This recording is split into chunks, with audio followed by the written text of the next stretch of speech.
Hello friends, welcome to civil solve. Discuss करते हैं concrete technology.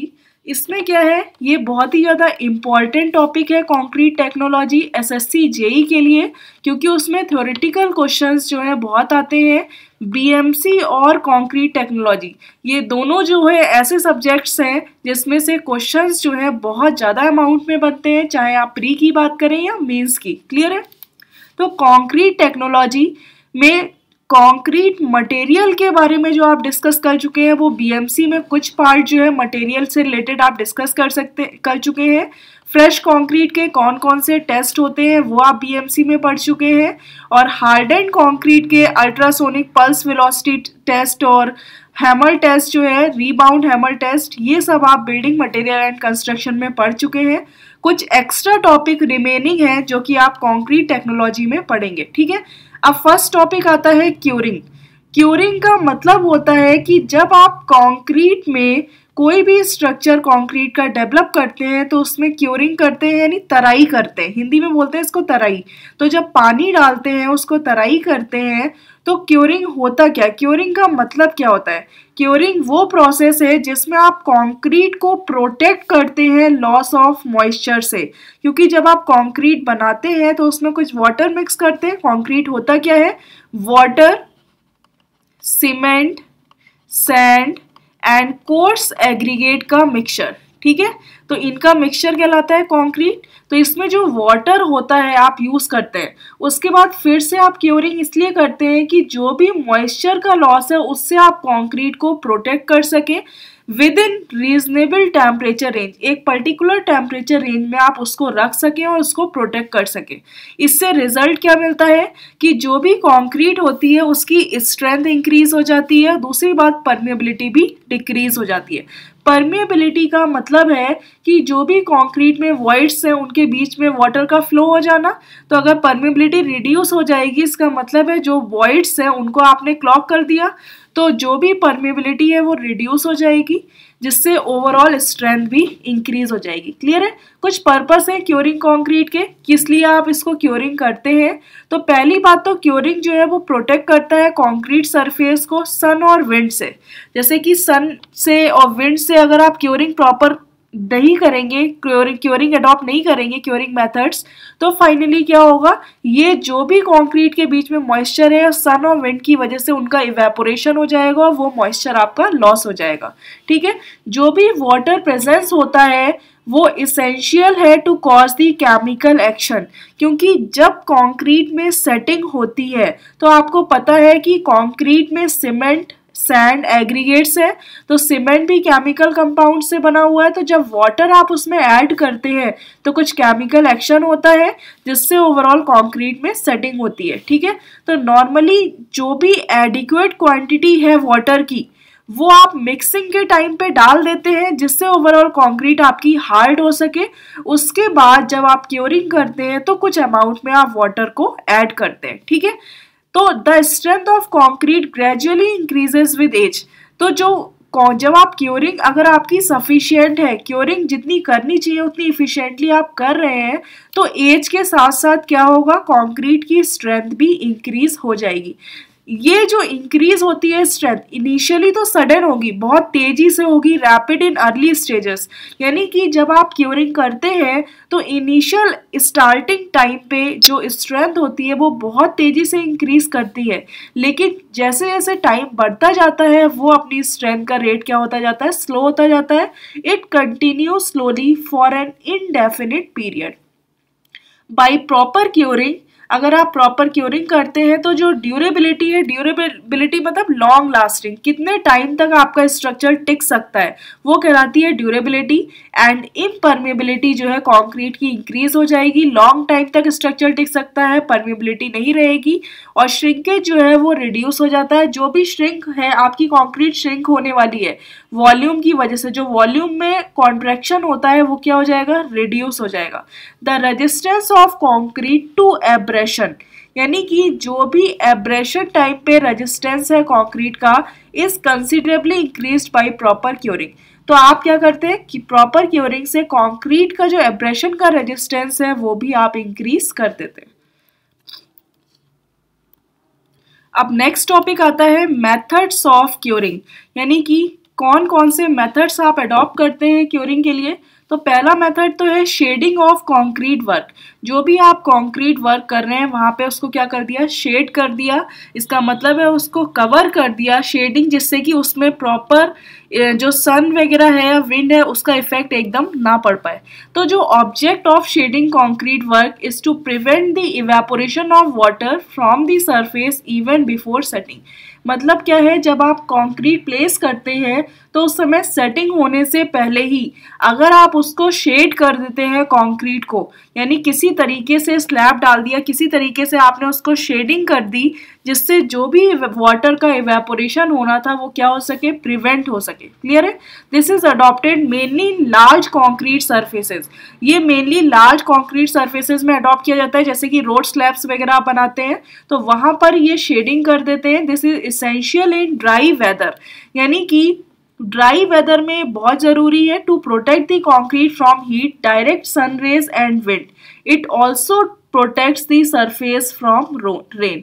मतलब क्या है कि जैसे कि जब आप रोड स्लैब वगैरह बना रहे हैं, लार्ज कंक्रीट स्ट्रक्चर आप वहाँ क्रिएट कर रहे हैं, तो वहाँ क्या करते हैं, किसी तरीके से शेड कर देते हैं, यानी कि कोई भी प्लास्टिक की रैप आपने ऊपर जो है लगा दी या कुछ भी इस टाइप का शेडिंग का कोई वर्क कर दिया, जिससे कि ओवरऑल ड्राई वेदर के टाइम में डायरेक्ट जो है हीट उस पर ना पड़ पाए और फाइनली आपकी कंक्रीट वाटर से प्रोटेक्ट रहे। क्लियर है। It also protects the surface from rain. अब पता चला रेन वगैरह से भी प्रोटेक्ट करना है तो वहां पे भी शेडिंग क्या रहती है, हेल्पफुल रहती है। नेक्स्ट मेथड आता है covering concrete surface with Hessian और गनी वैक्स।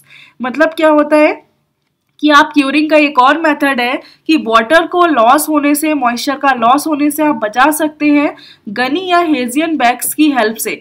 ये क्या होते हैं, जैसे कि जो जूट बैग्स होते हैं, जैसे कि आपने देखा होगा नॉर्मली जो बोरे यूज करते हैं, सीमेंट बैग्स वगैरह होते हैं, उनको क्या करते हैं, जब आप कंक्रीट स्ट्रक्चर आपने बना दिया उसके ऊपर उन बैग्स को जो है सिंपली एम्प्टी बैग्स को आपने कवर कर दिया। क्लियर है। तो एम्प्टी बैग से कवर कर दिया तो फाइनली जो है ये क्या होगा, डायरेक्ट कांटेक्ट में नहीं आ पाएगा और कंक्रीट में जो भी मॉइस्चर है वो रिमूव नहीं हो पाएगा। This is the widely used method of curing. इसे बहुत ज्यादा यूज करते हैं particularly for structural concrete, mainly structural concrete के लिए यूज किया जाता है। दस expose surface of concrete is prevented from drying out by covering it with Hessian canvas और empty cement bags।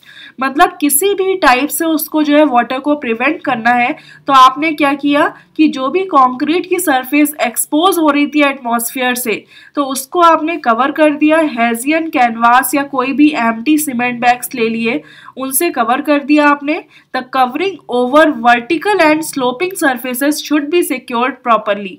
मतलब जो भी जैसे वर्टिकल सरफेस है, अब आप इसको तो प्रोटेक्ट नहीं कर सकते शेड वगैरह की हेल्प से, या स्लोपिंग सरफेस है तो यहाँ पे आप क्या करते हैं, इनको बैग से कवर कर देते हैं, जिससे ओवरऑल वाटर को, मॉइस्चर से आप इसको लॉस होने से बचा सकते हैं। नेक्स्ट मेथड आता है स्प्रिंकलिंग ऑफ वाटर, यानी वाटर का छिड़कना। वाटर को स्प्रिंकल करके जो है आप उसको क्यूरिंग कर सकते हैं स्ट्रक्चर को। Sprinkler of water continuously on the concrete surface provides N efficient curing. Continuously अगर आप स्प्रिंकलिंग करेंगे वाटर की तो ये एक इफिशिएंट क्यूरिंग जो है प्रोवाइड करेगा structure. It is mostly used to curing floor slabs. जो भी फ्लोर स्लैब होती हैं उनको आप क्यूरिंग करने के लिए स्प्रिंकलिंग का यूज करते हैं। जैसे घरों में आपने देखा होगा वाटर स्प्रिंकलर करते हैं, अगर आप क्यूरिंग करनी है, तराई करने के लिए आप क्या करते हैं, वाटर को छिड़कते हैं। तो the concrete should be allowed to set sufficiently before sprinkling is started. तो लेकिन ये आपको ध्यान रखना है कि आप सेटिंग कंक्रीट की सेटिंग से पहले इसको यूज नहीं कर सकते।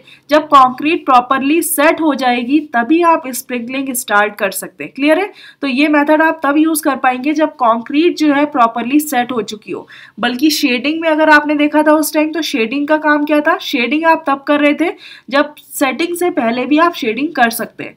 The spray can be obtain from a perforated plastic box. कोई भी प्लास्टिक बॉक्स ले लिया और ये परफोरेशंस यहाँ पे बना दिए, होल्स बना दिए, इसमें वाटर फिल कर दिया, तो फाइनली क्या होगा, यहाँ से स्प्रिंकलर वाटर जो है निकलता रहेगा।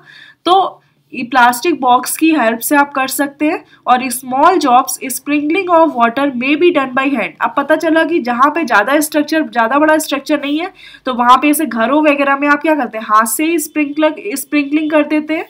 Vertical and sloping surface can be kept continuously wet by sprinkling water on top surfaces। अब जैसे सरफेस वर्टिकल है या स्लोपिंग है तो वहां पर अगर आप गनी बैग्स या हेजिन बैग्स का यूज ना करके आप वहां पे स्प्रिंकलिंग वाटर का भी यूज कर सकते हैं। For this method of curing the water requirement is higher. इस मेथड क्योरिंग के मेथड में वाटर की जो रिक्वायरमेंट है वो ज़्यादा होती है। अब बात करते हैं नेक्स्ट मेथड की, जिसे कहते हैं पॉन्डिंग मेथड। आपने देखा होगा घरों में जो छत होती है तो वहां पर आप क्या करते हैं, पॉन्ड्स बना देते हैं, छोटी छोटी क्यारियां बना देते हैं और उसमें आप वाटर को फिल कर देते हैं। क्लियर है? तो जब वाटर सूख जाता है फिर से आप फिल कर देते हैं। तो 24 घंटे में करीब 2 से 3 बार आप फिल कर देते हैं। उससे क्या होता है, वो प्रॉपर क्योरिंग हो जाती है। ये बेस्ट मेथड होता है क्योरिंग का। It is suitable for curing horizontal surface, जैसे कि फ्लोर हो गया, रूफ की स्लैब हो गई, छत हो गई, रोड हो गई, एयरफील्ड पेवमेंट्स हो गए, तो वहां पर आप इजीली क्यारियां बना के इस मेथड को यूज कर सकते हैं। The horizontal top surface of beams can also be ponded. जो भी बीम की टॉप सरफेस है उसको भी पॉन्ड कर सकते हैं।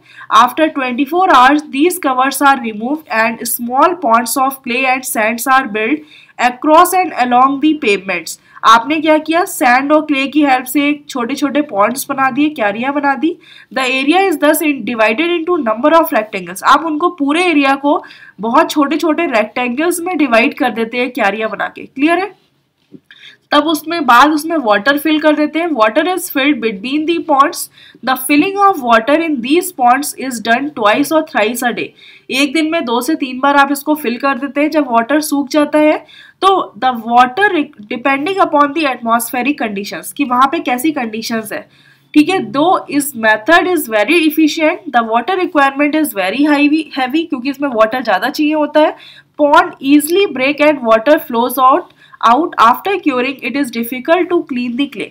तो कुछ डिसएडवांटेज ये है कि अगर आपका जो पॉन्ड्स है वो ब्रेक हो गया, जो क्ले और सैंड्स की हेल्प से आपने बनाई थी, ये अगर ब्रेक हो गया तो वाटर क्या होगा, इधर उधर फ्लो हो जाएगा। तो जो पर्टिकुलर सरफेस है वहां पर प्रॉपर क्योरिंग नहीं हो पाएगी। और दूसरी बात, क्योरिंग के बाद जो क्ले वगैरह होती है वो बहुत ज्यादा फैल जाती है। क्लियर है?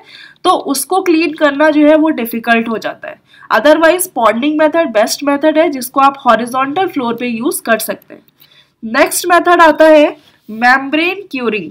तो मेम्ब्रेन क्योरिंग में क्या होता है, एक मेम्ब्रेन जो है वो आप प्लेस कर देते हैं। मेम्ब्रेन की लेयर एक होती है, उसको आप कंक्रीट पे प्लेस कर देते हैं, जो वाटर को जो है प्रिवेंट करने में हेल्प करती है। The method of curing described above come under the category of moist curing.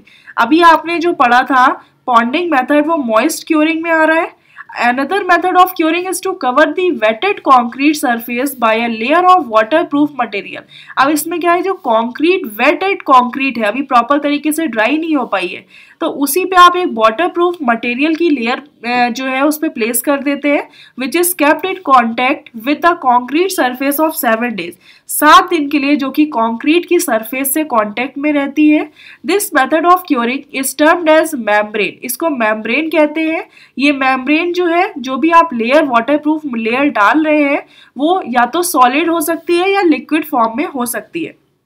जैसे कि बिटुमिनाइज्ड वाटरप्रूफ पेपर आप बिछा सकते हैं as a membrane, wax emulsion का यूज कर सकते हैं, विटामिन इमल्शन का यूज कर सकते हैं और प्लास्टिक फिल्म्स का यूज कर सकते हैं। ये कॉमन टाइप्स ऑफ मेम्ब्रेन है जिनको आप क्योरिंग को प्रोटेक्ट करने के लिए आप इनका यूज कर सकते हैं। अब बात आती है steam curing. Steam curing and hot water curing is sometimes adopted. कभी कभी अडॉप्ट की जाती है इसको। With these methods of curing the strength development of concrete is very rapid. इसमें क्या होता है कि जो कॉन्क्रीट में स्ट्रेंथ है वो बहुत तेजी से डेवलप होती है। इसमें आप हॉट वाटर का यूज करते हैं। तो ये कुछ मेथड्स हैं क्योरिंग के जो कि अडॉप्ट किए जाते हैं। आप किसी भी मेथड्स के थ्रू जो है वाटर या मॉइस्चर का जो लॉस होने वाला है उसको आप रोक सकते हैं। अब बात करते हैं नेक्स्ट टॉपिक की, that is cold weather concreting. 2 types के एटमॉस्फेरिक कंडीशन में कंक्रीट को आप डिवाइड करते हैं, कोल्ड वेदर कॉन्क्रीटिंग और हॉट वेदर कॉन्क्रीटिंग। तो पहला आता है cold weather concreting.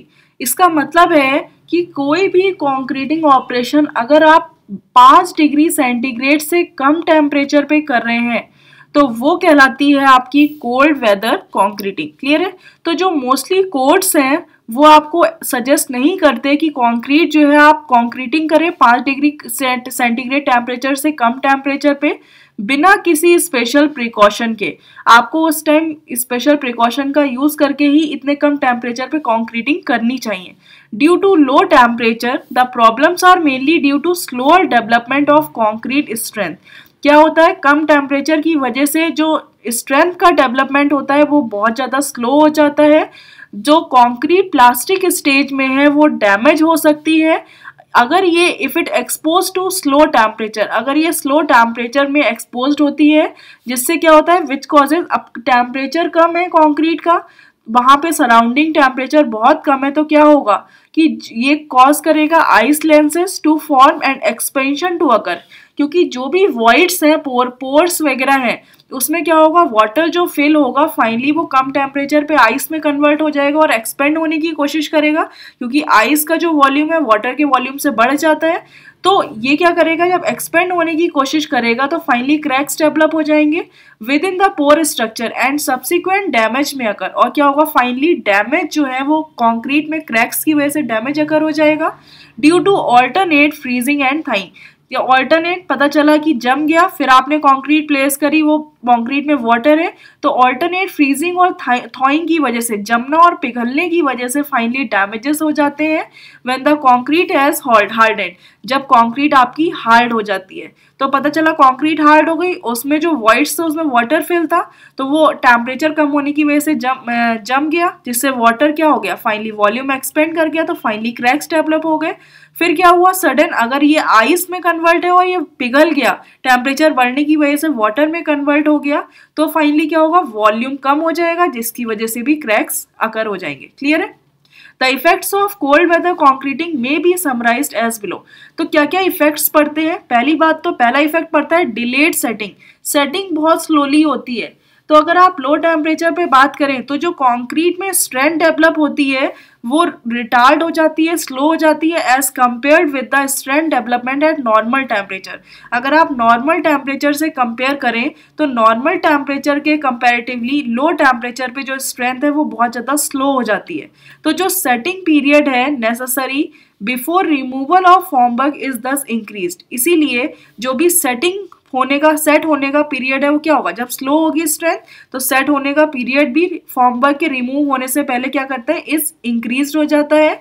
Although initial strength जो कंक्रीट की है वो भी लोअर रहती है, बट अल्टीमेट स्ट्रेंथ जो है, जो फाइनल स्ट्रेंथ मिलती है वो इफेक्टेड नहीं होगी, will not severely affected provided, जो कि कंक्रीट अगर आप प्रोवाइड कर रहे हैं उसको अगर आपने प्रिवेंट कर लिया फ्रीजिंग से अर्ली लाइफ में ही, तो जो फाइनल स्ट्रेंथ है वो अफेक्टेड नहीं होगी, वो उतनी ही रहेगी। क्लियर है?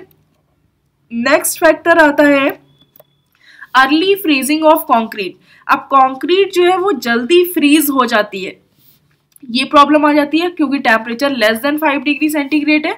तो when plastic concrete is expose to freezing temperature, अगर वो फ्रीजिंग टेम्परेचर पे एक्सपोज हो जाएगा तो क्या होगा, परमानेंट डैमेज हो सकते हैं। If the concrete is allowed to freeze before a certain pre hardening period, it may reduce compressive strength to 50% of what would be expected for normal temperature. मतलब क्या है कि जब आप कंक्रीट को अलाउ करते हैं फ्रीज होने के लिए, कि जमने के लिए जब आप अलाउ करते हैं, जो before a certain pre hardening, जितना उसका हार्ड होने का पीरियड होना चाहिए उससे पहले ही अगर कंक्रीट आपकी फ्रीज हो गई तो क्या होगा, ये कंप्रेसिव स्ट्रेंथ को रिड्यूस कर देती है 50% तक। जैसे कि जितना नॉर्मल टेम्परेचर पे उतनी स्ट्रेंथ होनी चाहिए, इस टाइम पे जो है 50% तक स्ट्रेंथ क्या हो जाती है, रिड्यूस हो जाती है। नेक्स्ट फैक्टर आता है, नेक्स्ट इफेक्ट पड़ता है stresses due to temperature differential. Temperature difference की वजह से स्ट्रेसेस क्रिएट हो जाती हैं। A large temperature differential within the concrete member may promote cracking and has a harmful effect on durability. इससे क्या होता है, लार्ज टेम्परेचर डिफरेंस होने की वजह से कंक्रीट मेंबर में क्रैक्स अकर हो जाते हैं, जिससे कि जो फ्रीजिंग और थॉइंग की कंडीशन हो जाती थी, और फाइनली ये ड्यूरेबिलिटी पर इफेक्ट डालता है कि जितना 10 साल तक सपोज अगर आपका स्ट्रक्चर चल सकता है तो वो अब 8 साल या 6 साल ही चल पाएगा। तो ड्यूरेबिलिटी पे भी इफेक्ट डालेगा, Such situations are likely to occur in cold weather at the time of removal of framework. तो कोल्ड वेदर के टाइम में जो है ये सिचुएशन अकर होती है जब आप फ्रेम फॉर्म वर्क को क्या करते हैं, रिमूव कर रहे होते हैं। क्लियर है? तो कुछ स्ट्रेसेस उस समय क्रिएट हो जाती हैं। तो ये इफेक्ट्स पड़ते हैं कोल्ड वेदर कॉन्क्रीटिंग में आपके। अब बात करते हैं नेक्स्ट टॉपिक की, that is hot weather concreting. Hot weather concreting का मतलब है कि जब atmospheric temperature greater than 40 degree centigrade होता है उस टाइम पे जो आप कॉन्क्रीटिंग करते हैं उसको कहते हैं हॉट वेदर कॉन्क्रीटिंग।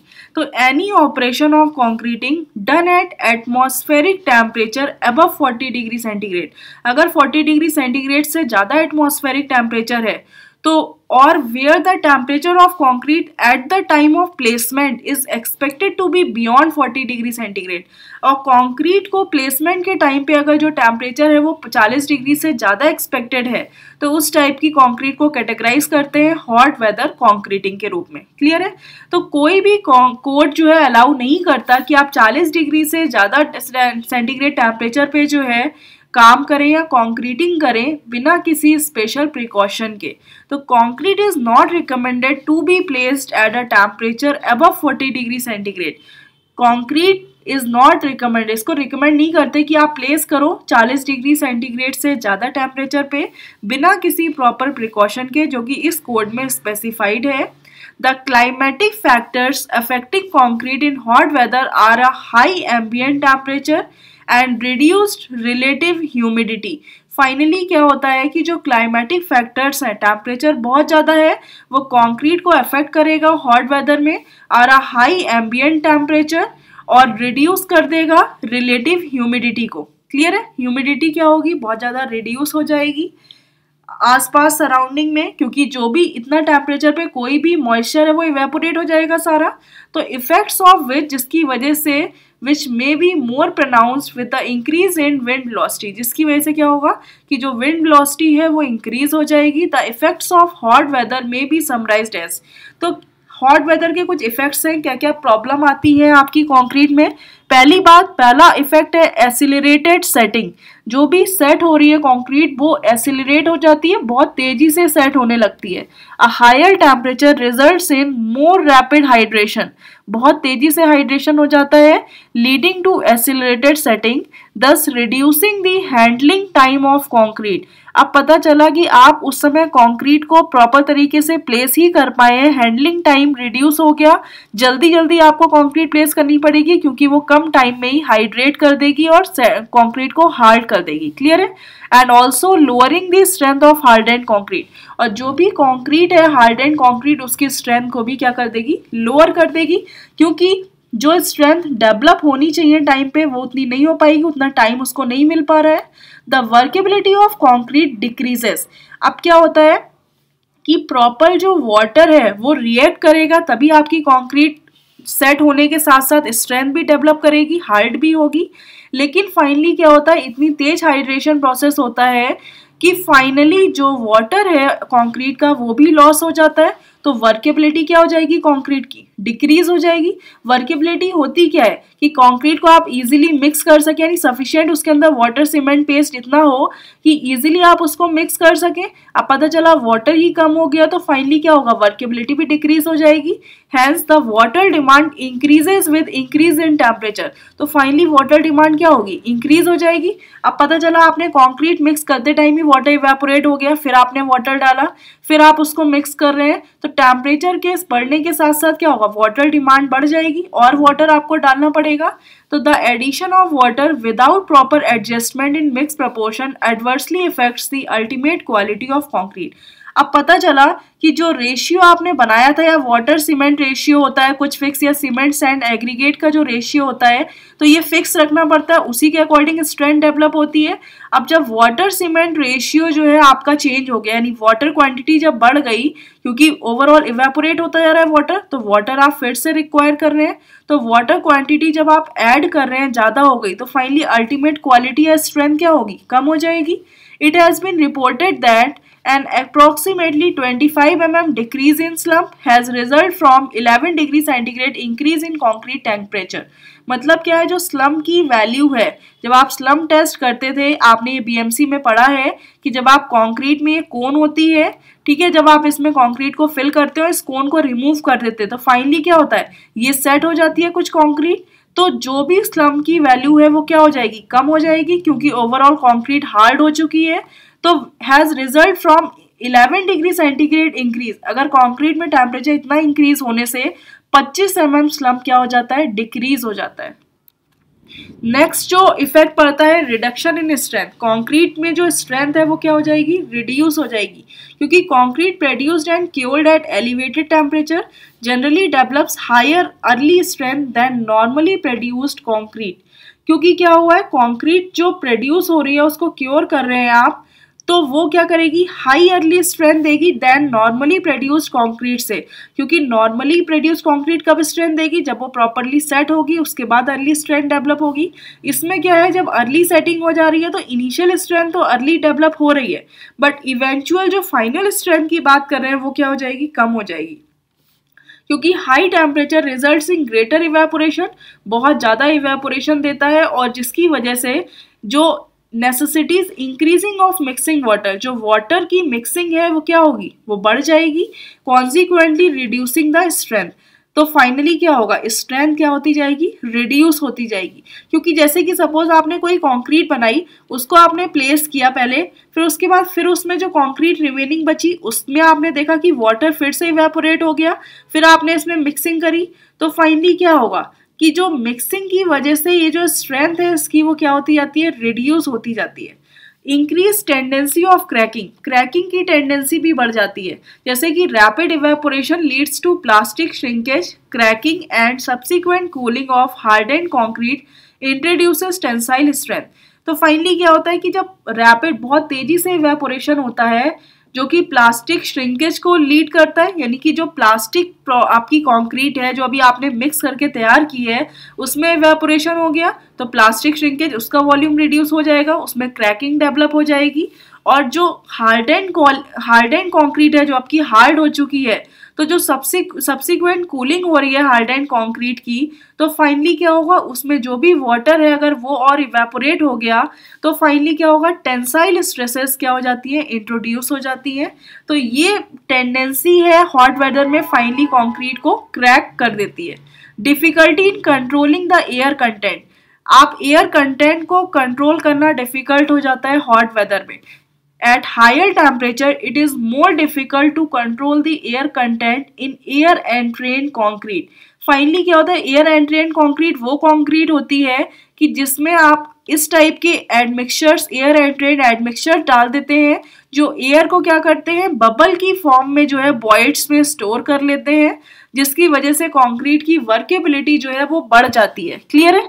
तो अगर आपकी कंक्रीट एयर एंट्रेंड कंक्रीट है तो फाइनली क्या होगा, हायर टेम्परेचर पे एयर को आप कंट्रोल नहीं कर पाएंगे, क्योंकि टेम्परेचर ज्यादा है, तो फाइनली क्या होगी, एयर जो है अपवर्ड डायरेक्शन में मूव कर जाएगी, वहां पे एयर आप कंट्रोल नहीं कर पाएंगे, तो उसकी वजह से आप एयर एंट्रेंड कंक्रीट नहीं बना पाएंगे, जो कि एड्स करेगा डिफिकल्टी ऑफ कंट्रोलिंग वर्केबिलिटी, जिससे आप वर्केबिलिटी को कंट्रोल नहीं कर पाएंगे, डिफिकल्ट हो जाएगा। For a given amount of air entraining agent, hot concrete entrains less air that does concrete at normal temperature, क्योंकि नॉर्मल टेम्परेचर पे तो वो एयर को एंट्रेन कर लेगी अपने वॉइड्स में, लेकिन फाइनली हाई टेम्परेचर पे क्या होगा, concrete entrance less air, concrete उसको लेस एयर को एंट्रेन कर पाएगी, क्योंकि एयर, जो भी एयर के पार्टिकल्स हैं वो हाई टेम्परेचर पे टिक ही नहीं पाएंगे, वो उसको कंट्रोल नहीं कर पाएगी। तो ये कुछ प्रॉब्लम्स हैं, कुछ इफेक्ट्स हैं जो कि आपकी हॉट वेदर कंक्रीटिंग में दिखते हैं। Thank you friends.